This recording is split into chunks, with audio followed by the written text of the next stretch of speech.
दोस्तों 2025 में अगर कोई फिल्म सिर्फ एक टीजर से इतिहास रचने को तैयार है तो वो है रामायण 2025। यह एक सिर्फ पौराणिक कहानी का सिनेमाई रूपांतरण नहीं बल्कि हिंदुस्तान की सांस्कृतिक आत्मा को बड़े पर्दे पर उतारने का प्रयास है। अगर हम टीजर को पैमाना मान ले तो यह प्रयास सफल होता दिखाई दे रहा है। टीजर की शुरुआत एक शांत दिव्य बैकग्राउंड स्कोर से होती है जो सीधे मन को छूता है। अयोध्या की भव्यता, सरयू नदी के तट और जंगलों की सुंदरता देखकर लगता ही नहीं कि हम कोई फिल्म देख रहे हैं। यह एक अनुभव और आस्था की यात्रा है। दोस्तों पहली बार जब आप स्क्रीन पर रणवीर कपूर को देखते हो तो एक क्षण के लिए आप भी भूल जाते हो कि यह कोई एक्टर है। उनके चेहरे पर संयम, आंखों में करुणा और चाल में जो मर्यादा दिखती है वह राम की छवि को साकार कर देती है। दोस्तों यह रोल किसी अच्छे एक्टर के लिए था ही नहीं बल्कि एक ऐसे एक्टर के लिए था जो उस किरदार को ऑब्जर्व कर सके और इसमें रणवीर खरे उतरते हैं। साई पल्लवी का सीता के रूप में चयन पहले भले ही लोगों को असामान्य लगा हो, लेकिन जब उन्होंने पर्दे पर देखा तो समझ आता है कि निर्देशक को जो सौम्यता, गरिमा और शक्ति चाहिए थी वो उन्हीं में है।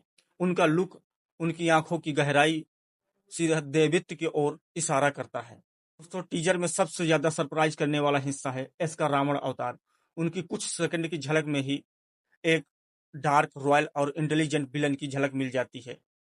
ये कोई ओवर एक्टिंग वाला खलनायक नहीं बल्कि वो रावण है जिसे खुद भगवान भी विद्वान मानते थे। एस के रावण परछाई में सीता की झलक पड़ती है और रोशनी उसके चेहरे को छूती है। वहां उसकी पहली बार नजर सीता पर जाती है। इस फिल्म के बीएफएक्स पर काम कर रही है डीएनईजी स्टूडियो, जो इंटरस्टेलर, दूने और इंसेप्शन जैसी फिल्मों पर काम कर चुकी है। टीजर के हर फ्रेम को सीजीआई से नहीं भरा गया बल्कि उसे इतने संतुलन से बनाया गया है कि यथार्थ और कल्पना का मेल हो सके।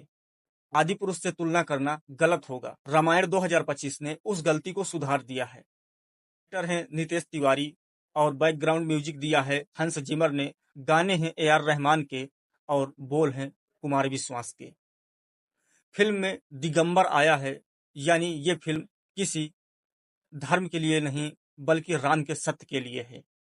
3 पार्ट में रिलीज होगी, यानी पूरी रामायण आपको विस्तार से दिखाई जाएगी।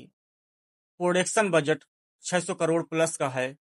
सेट डिजाइन में प्राचीन भारतीय वास्तुकला का गहरा अध्ययन किया गया है। तो निष्कर्ष की बात करें तो यह फिल्म नहीं, एक आस्था का प्रतीक है।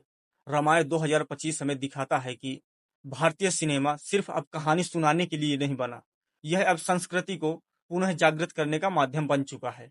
यह फिल्म टिकट नहीं मांगेगी दोस्तों, आस्था मांगेगी। तो तैयार रहिए दोस्तों, राम आ रहे हैं।